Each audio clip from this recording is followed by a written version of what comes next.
Is going to commit to this shot, but it's costing him. But he should be able to be dragged back here. I like the off angle though, and I like the commitment to hold out Team Liquid and cause them a problem. Anyone able to get an angle on it? That's going to be the real question. You can see Jem was trying to find an angle, but Shubi defended it successfully. And now Burger come out to play to try and win this one. That's 2 for Jet, but Slayer does the majority of the damage, and JD, by overextending now, may have been made to pay. Floating makes the mistake, tries to survive. 2 squads now remain. It's going to be Team Virga versus Team Liquid in a 3v3 to win it, Dan. Yeah, and Liquid are very healthy as well. Panic gets in first, and he gets the first knock. Panic. The entry fragger by trade gets the entry frag in this big moment. And then the wrecking ball comes through, and then the wrecking crew comes through as Team Liquid will win match number 1. They will be your champions here on E-District. It's about time, I think, for Liquid to see what they can do. Zach still has that Kraber in the back pocket and still has the opportunity to change the game. Jem Burton will go down, but that was just a knock, so that's not going to really influence the rest of the game. Thuggets will be eliminated next, so SR still hot on this top. Hot on the top is Sen still holding this position that they had right at the start of this game, by the way. But they've only been able to find a couple of kills, but they have been able to get up to purples. That's the important thing. They've got those purple perks. They can now play a big part in this final zone as well. Have the Newcastle wall available to them, but they do have to move soon with Shopify Rebellion above them as S2 come in. The wrecking ball again is so obnoxious when it's against you. Crazy Thieves are eliminated. Phony doesn't get any more placement points, and somehow Team Burger have managed to actually survive what was an onslaught from that Mad Maggie. S2 probably in the best spot at the moment, but the reset is being attempted here by Team Burger. MT and Jen still on their own. As Sentinels down from this low ground, from the spot that they've held for so long in this game, now have to make some dynamic moves. I think it was game 2 in scrims we saw Sen get their win in, as well, so we'll have to see whether they can replicate that here in Pro League, but it's not going to be easy from their position. Shopify down to just 2, as you mentioned, but still winnable as a duo, especially without Hector. This final circle is going to be big nade, which could do some big damage, and it does! Monsoon falls. Sentinels just sending it at the moment. They want to try and secure just an extra placement point, I think, from that low ground. Sentinels will be eliminated. They're not going to be able to do so. It's Shopify Rebellion who pick up the majority of those kills from the damage that is done. And now it's going to be S2 Team Burger and Shopify Rebellion. And Shopify getting jumped on by Burger, but Coinful almost sends it back to the lobby. But S2 just need to clean up here and will clean up in game 2. S2, your champions. And that Kraber from Zach Mazer and the clutch from Lota, the big talking points from that game. Look at where Cruel Buckle's trying to take all that space as well. They have the high ground and they are trying to spread out as much as they can to be a problem for any team trying to press up on them. Really like the position they are currently taking. Similarly to last game though, Sentinels are going to be the ones that have to move first, and sadly they're going to fall victim to almost identical positioning that we saw previously. This is really tough. Blink did get knocked, but they're able to use the Newcastle to get a very quick res. Hopefully give Blink enough time to get a reset here as they continue keeping Shopify Rebellion at bay. Shopify desperately holding on to this little bit of space in the corner that they have completely hunkered down in. But you do have Crazy Thieves waiting for this engagement to happen, looking for a third-party opportunity. Is this a moment for them? The bubble is popped. Full 11 solo in that corner. Dino's over here as well. This is about to get chaotic. Yeah, this is some heavy hitters left in this game. Crazy Thieves, Shopify Rebellion, Sentinels are all alive, but it's the Buckle Boys who hold prime position at the moment to be spoiler to any of these teams trying to get a victory on the board to try and surge up these leaderboards. But there is legend differences across these compositions. We have the ability to use a Valkyrie, for example, on Crazy Thieves. Buckle Boys have the Mad Maggie to work with. Shopify Rebellion have the Newcastle to work with. Sen have the Wraith to work with. This is where you need to utilize these legends in your best ability and favor to try and find one of these spots in the endgame. This is all going to be about timing. Who has to move first? Who pops the bubble first if they have it? Which wall is down? As I say, the Crazy Thieves decide to move in, take a little bit of space. They try to go for a peek, able to get a knock onto Jay. Is this spelling disaster for the Buckle Boys? Well, the Buckle Boys might just be buckling under the pressure. As I say that, though, Jetburn does get a kill and will be alive. The only Gibby left in the lobby will be eliminated. We're down to Sen versus Shopify Rebellion. That was insane. Gen was able to clutch, but in the end, they both go down. Sentinels and Shopify, the two that were holding these corners for as long as possible, battling it out. Sentinels down to a duo, now down to a solo. It's all onto Monsoon's shoulders. Can he clutch this up? Will the portal give him the time and the space that he needs? It is just down to a 1v2, and in the end, it is Shopify who are able to clutch it up. There was a moment where I thought that Mom was going to be able to do it, but Shopify finally find what they are looking for, Dan, and they get the win. Holding the boxing ring at the moment, but Dinos are starting to press them for round 2, but now Crazy Thieves can walk on in and absolutely obliterate both Full 11 and Stallions here and take full control of this northern side, and they'll have a little bit of time to reset as we check in with said boxing ring, which Sen now own. The trouble is, while this strategy gets you to this point on set, when you leave this ring, you are inevitably going to be a target. Exactly 2,000 damage for fun, which is very, very pleasing for my brain. But what is next for them? That's the real question here. They do have the new castle in Monsoon. I think it's going to be his responsibility to get a wall down somewhere. Can play that side of the staircase potentially on the right-hand side. Get a wall down in that corner and look to fire forward. But they've got to be careful. I think that's Dinos down on that low ground. Excuse me, it's Source Gaming. No, it's Dinos, excuse me, who are looking at them. Source Gaming also having a look at them as well. JD Gaming are up on a height still, but as the zone closes, JD Gaming won't be able to look down from that height. So they might be able to just get out and get a wall down. I mean, this is going to be a very entertaining end zone to see. The least Crazy Thieves sadly can't survive on that northern side. Because that's the thing, they were held out by S2 in the end after the play that they made. NIP want to try and do something similar here from this eastern side, but look at the damage that Sen have taken as they tried to get out. And here is Monsoon making his way through. Castle Wall comes down, but Monsoon has fallen. Lynx is going to decide he's just going to go to the skies, try and avoid some of this carnage that's happening. He gets hit by a wayward rocket from the defensive bombardment from a Gibraltar. He will be able to land here, and Fun might be able to look to res his teammate if Blinkster can get somewhat close to him. Is that corner they're going to be playing? ROC make their play as well. As S2 watch all of this going down. Dino's just been eliminated as well. A couple of reses coming in. That's going to be the end of Blinkster, who appears straight into the reticle of Carter. And now we saw Lota going a little bit crazy early on. Well, it's his turn now, Carter, to show what he's made of. Sentinels full. Source Gaming will be next as well. We're down to 5.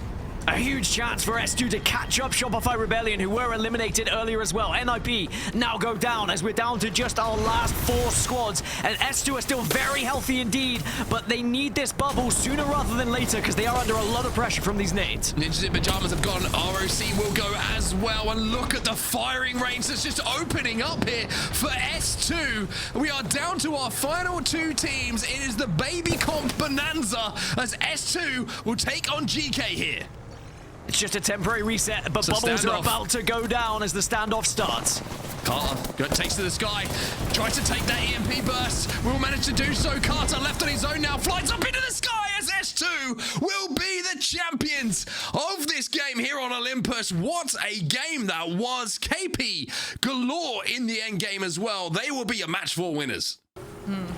It is a big risk, and as we say that, the collapse is happening. Teams are starting to move. JDG have moved up just a little bit closer to where Source, Revival, Sentinels are, and Rock are just waiting in the wings. Sentinels taking damage. This was my worry for them. Monsoon is taken down. Fun is having to pop a battery. Revival have been eliminated. That was the solo. So now it's Sentinels, Source Gaming, JDG, and Rock Esports as Source Gaming still control this high ground of the zone. Sorcerer taken down. It's actually Blinkster who finds another KP for Sentinels. Maggie Moore going to go in. You hit a big shield cracks, and all of a sudden, Sentinels are in a struggling position. The catwalk goes down. It's desperation. Center out. They just had no space to move. It opens up a little bit for Source Gaming, who drop down and try to see if they can move in onto JDG, but it is still Rock Esports waiting in the wings to watch this fight happen. Which wall will go down first? Well, it looks like the height is controlled by ROC all of a sudden. They are the kings of the tower, so to speak. And Shubi has no idea what way to look. He's in a little bit of a blender here. Naughty. 4 seconds until that bubble comes back, and maybe they can use that to climb up. ROC have been dealt with, though, as they take out Source Gaming, and that just opens the door for JDG. They survive long enough to be the benefactors of Source Gaming and ROC fighting. They climb up with a simple finish. They'll be your champions at Game 5. that will be coming their way. They will just have to essentially tank it if they do find themselves in that position. They're trying to catwall off the zone. Ninjas in pajamas looking to finish the day strong as well after a slow day. They have a chance here to win this game as well. By the way, Cole, 2.2k damage for him in this game. Yeah, Ninjas in Pajamas could jump a lot in this leaderboard if they were able to find a win here. And as I said, points are everything in the overalls. As now here come Liquid on this slightly different comp. Can they get the job done without a bubble? It looks like the answer might just be no, unless Sykes can go massive. He's doing a lot of damage, but I'm not sure it's going to be enough as Liquid eliminated in fourth. Team Liquid just surveying the damage that's happening around them. Their catwall goes down as well, and they smell blood in the water here. Bubble goes down, which means they've got a place to play around, and that's going to be Free Thinkers going as well. It's Buckle Boys versus Ninjas in Pajamas. It's actually Cruel Buckle versus Ninjas in Pajamas. They close out the day with a win, restoring confidence, restoring belief. America's never disappoints. A great day of action. Them right on the edge of zone earlier on. Well, now they are bang center of it. So they have made a fantastic rotation in towards where this end game is going to be. Well, here come some bombardments as now we have, what, 6 squads left going into this final circle. Everyone trying to stay healthy, but a lot of teams struggling. And Priyaniki, as I was saying, they were in a good spot, but they've got caught out by the Horde on the push. Vicious get eliminated as well. Look at the amount of kills on the Horde at the moment. Just 8 for Kazakh in general, and they might be able to reset to a 2. Of course, Hardeki has gone down, but potential for a banner grab maybe, as the other teams are going to be kind of fighting each other at the moment. You can see this ongoing battle between Novo and Vicious finally was concluded. Novo do get the full reset as well. That damage is very satisfying for me to look at here for Slab. All of the ones. 1-1-1-1. He's going to have to get a little bit more if he wants to take Novo Esports through to a Game 1 win here. Make EU great again, are the team with the most space in this zone though, Dan. They are really spread out on that northern side, that northeastern side. Down on the low ground, you can see that they did get a full reset here, the Horde. They did manage to get Hardeki back in. Shout out to a little Moby being available for them. And Kazakh has pushed up as well. So they're trying to command a little bit more space. They need to move here, because otherwise they're just going to get trapped in that corner, and they'll be so vulnerable to any utility coming their way. Look at this spot from Nate, though. He's trying to hold them out single-handedly. Does have to be careful. If he gets 3-man pushed here, then they could find themselves in a very difficult position. But at the moment, make EU great again in one of the best spots. And Nate is in prime position to just rain down damage here. Yeah, Infinite trying to push onto them. Novo having a little look at this as well. And it looked like Zidane managed to find one knock, but he got taken down as well. So a little bit of an exchange of fire. And now Slab has seen an opportunity maybe to swing onto make EU great again. And Novo Esports kind of propelled by that swing from Slab. Now see the opportunity to go forward, but Nate will answer back. All the meanwhile on the other side, Infinite maybe are going to be able to reset here. 2 teams that were fighting before in that bubble, both reset, and then we get Novo versus Make EU great again. EU great again, win it, but now they'll be taken down most likely. You can see they're trying to get the res, but the other 2 teams can now press up. Overflow here for Nasky means 1 cell should be enough to give him an opportunity. It looks like they want to try and play for second. They're going to fly in here, but they're not going to be able to do so. And now Infinite against the Horde. It's a simple job for them to close things out. Infinite with a fantastic game number 1 performance here on E-District, from the edge of zone to bang center to finish it up in first place. Especially when you've got that cover from above and just those limited entrances. The MPs are now going to start to go off on the other side of the zone where the action has been taking place. And the Anarchy are in front of you right now. They're trying to survive. Kirsty's taking some damage on the Caustic, trying to throw a few barrels down to make sure that his teammates are going to be able to reset those meds. But his teammate's so low here, he's going to put out some damage here. Putting out the damage, 1's gone down though. Actually, a lot of responsibility goes to the Wraith, because you're the one who can queue out and maybe get a couple of extra points through position. But now as the Caustic, you're just going to be such a target. EMP goes through though. Of course, all those Caustic barrels going to be absolutely blasted away. Now Wrecking Ball comes through as Zuni continues his moment of domination here. I mean, Zuni's taking over in this game. He's got 11 KP, Zuni, at the moment. He is absolutely frying at the moment. And he said he was thinking about changing over to controller. Well, I'm not so sure about it if you're putting in performances like this. Alliance just been eliminated. The Vicious down to 2. They've been EMP'd as well. And the Vicious now trying to hold off Zuni. They're not going to be able to. Kaicha picks him up. Citadel are dropping an absolute nuke in this game. They have 18 combined kills in this game. 4,000 damage for Zuni as well, and it looks like they are not slowing down. But are they going to be able to get the win? Aurora and Horde are fighting. Surely this should be a comfortable one. I mean, my goodness. They are taking the lobby apart. Citadel Gaming, questions asked, and questions are being answered. One player alive, it's just an extra KP. Kazak, come here, buddy. Wrap yourself up, call yourself a present. Citadel Gaming destroy the lobby here in game number 2. I mean, we haven't seen a performance like that from an EMEA team in quite some time. I mean, that's the advantage of having the new sphere that you can just sit in, stay alive, and not face any problems, but it doesn't guarantee safe haven on the other side. And sadly, Kazak's gone down. Nine's about to be eliminated. Hardeki also falls, and it looks like the Horde's journey ends here, down to now 14 teams. Sometimes you just have to put your trust in a Wraith, but it's not always going to be simple as finding your way into zone. And now the fights start to take part here, and you can just see people dropping like flies in this kill feed. It wasn't even their Wraith to use. But I mean, it worked temporarily, not what they were looking for in the end, though. Prioniki eliminated, and I was actually wondering what was going to happen to Prioniki, because they were the team that was closest to Alliance, the team we did the listen in with, who claimed they had one of the best safe playable spots, and now we get to see them continuing to hold it down. Meanwhile, Citadel, they're back up, they're looking healthy, starting to deal damage on the teams around them. Vicious is eliminated in the kill feed in the meantime. Nice shots coming out of Remix Powers. They're able to create some more space on the other side of that wall for Citadel, even though they know that there is a team they do need to worry about in the building. This is perfect, though, from Citadel, isn't it? Like, you know, they're getting into the final zone. They find themselves on a good comp to secure points, and they've picked up a few KP at the same time. ALGS and Hungry having to utilize both the Newcastle and the Gibby here to stay alive, and they've done just that, and they will be able to hold this bridge. But this is where the most teams are at the moment, all on this eastern side. You've got Aurora and HM who are on the northwest, and then Citadel on the north. Everyone else is kind of here on the east. Maybe you could disregard Alliance from that, as they're kind of more on the southern tip, just trying to pick up KP, which they do, as Make EU Great Again get eliminated in 9th place. Talk about a height disadvantage, though. Alliance will have to figure out a way to safely make their way up, as Aurora are in the middle of a massive back and forth. Effect is the only one last alive, trying to save this fight for them. Those fences will go down and hopefully create a little bit of space, but Effect is doing everything he can. That Newcastle is so obnoxious right now to play against, and in the end, he cannot do it. Aurora is eliminated. Again, Newcastle just so important, and that's why we're going to see Newcastle banned going into this next game. Having that res shield is absolutely everything, as now ALGS and Hungry still holding this, still holding out teams. Alliance trying to press up on them a little bit. Citadel go up into the skies, as now every single team is trying to find a spot to call home. Alliance starting to press forward. They want to take this fight. They know they can take this fight. They just need to get close enough.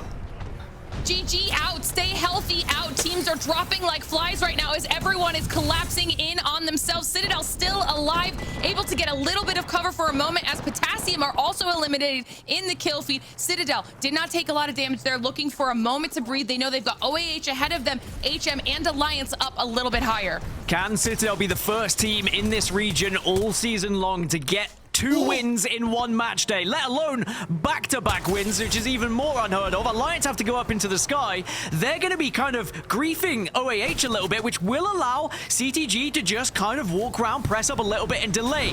If this bubble goes down before CTG have to press, CTG have a really good opportunity of winning this one, but it might just go against them in terms of timing. Let's see this fight. OAH, knowing that Alliance is making the move in on them, they prepare to take this fight. Alliance starts dumping damage in their direction, and this is the moment you were talking about. Citadel look to move up. Are they able to capitalize here with this third party and see if they can win this? OAH is eliminated, and Citadel are still on the low ground. Did they take the right time to move up? They are getting knocked. Alliance trying to survive, and in the end, it is Alliance who are able to clutch up against Citadel Gaming. The curse still lives on, and sadly, no team has yet to go. Multiple wins. Watson as well going to be able to eat up and all those defensive bombardments that come down if that interception pylon is available. So Gibraltar not as effective offensively, but still that bubble is going to be a problem to try and flush these teams out. It looks like Chaotic is trying to pinch onto GG here. That's going to help Aurora out of this position as well. Gibby also going in. MG Clutch is going to take a lot of damage. They've got to kind of just eat this up. Note as well that Chaotic has the power booster on the Maggie, so he's going to have that drill available more often as well as that ball. But he's got no Gibby else to play with, but he has the R9 in his hands as well. Aurora now made their move, but it's in the moment. It's in the middle of nowhere. The bubble goes down, but the bubble gets destroyed. Maggie balls rattling around this endgame, Dan. Yeah, rattling around, and Vicious and Delicious gonna start to sing through this map because Aurora have fallen, and now GG have to try and survive as just a 2. But he's going to get this battery off as well. Chaotic goes down. It's a 2v2 all of a sudden. Tries to play back behind the knockdown. The Vicious might be about to throw this one away. Blast has a chance to pop up here and maybe look for a knock. Hoodie down to 50 HP. Blast is going to jump. It's not going to happen. The Vicious do hold. And it is delicious from the Vicious. They will be a champions here on Olympus. And that was a big KP game again, Dan, from one of our champion teams. Match number 4 belongs to them. That's a massive opportunity there. Nice way to zone some of these teams out and do a little bit of extra damage if they are able to connect. It forces the bubble out of Alliance. And Aurora are looking to see if they can find any off angles. OJ just looking for a big shot that can change the complexion of this game. He's got another Gibby ult available now. That purple perk once again showing how important it is to get to purple armor on Gibraltar. It makes all the difference in these endgames. Power booster as well equipped. He is the ultimate Gibby at the moment. The bubble will be available every 8 seconds. He's got a Kraber in his hands as well, and the 3 ults. Only 1 to use at this point, but it might be enough to win Aurora this game. Alliance might have to move first. Not a lot of space left for them to keep using as the ring is closing. It is Alliance who move first. The bubble is out, and now everyone's going to be looking in their direction. Aurora have the best spot. It looks like Alliance are trying to force a second place in this position. The Horde's starting to get pinched. The cat wall goes down, though, and Alliance stay healthy. The bubble also goes down, and now OJ is holding his bubble. They will be second to bubble, but no Gibby ult available. Where are Alliance, though? They're waiting. They're lying in wait behind all of this cover. The opportunity presents itself, and Alliance are making their move. They lose 1. Aurora, all 3 are healthy right now, and Aurora take out Alliance and get the win you were just talking about that they were looking for. Well. Match number 5 goes to Aurora, and we have a match day on our hands, everybody. Anarchy going to try and peek through as well and finish off these final 2 players. You see the fuse ult going in as well to try and contribute to damage that they can take advantage of. Catwall goes down to try and split them away from that team that's causing them some problems. That's going to be a combination of Potassium and HM, I think, that are forcing them. Anarchy now some great shots. Sounds like a combination of something to build a potion, I'm gonna be honest. Great shots coming in from Jans. Guts down to 1 HP. He's dealt with. Last player alive. Caught between a very small rock and a very hard play. Stay healthy will be eliminated, and Anarchy will survive and now own this northern side for a second. Zipline Mafia still alive. Remember, they were 20th place in this one, but now they're up to 13th. They're getting points, but Bubble has come down. Catwall on the other side might give them some protection, but look at the amount of damage that's come through from elsewhere. Zipline Mafia definitely struggling. Oh, Fitu. Somehow.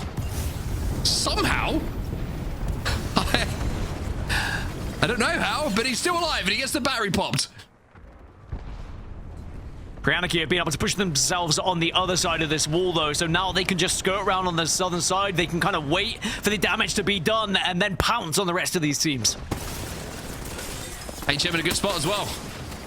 This fight has been going on for quite some time. 2 players inside of that bubble with no shields. No will find one. Zipline Mafia have been eliminated. It's a shootout now as Priyaniki move in to try and clean up the final pieces to complete their day. 7th place in the overall, but a win here might change that and make it look even better. Last player alive for them to deal with. No flies in. He's going to be dealt with, and it will be Priyaniki who win game number 6, and we still have no repeat winners, Dan. Yeah, because remember, those top 8 positions are the golden positions for getting yourself to playoffs once we conclude the regional finals. Of course, regional finals winner as well. But that means that Citadel are now in that conversation. They were a team that needed to step it up, and now they find themselves as a bubble team. They're a team that we have to watch, and we have to appreciate what we've just seen today.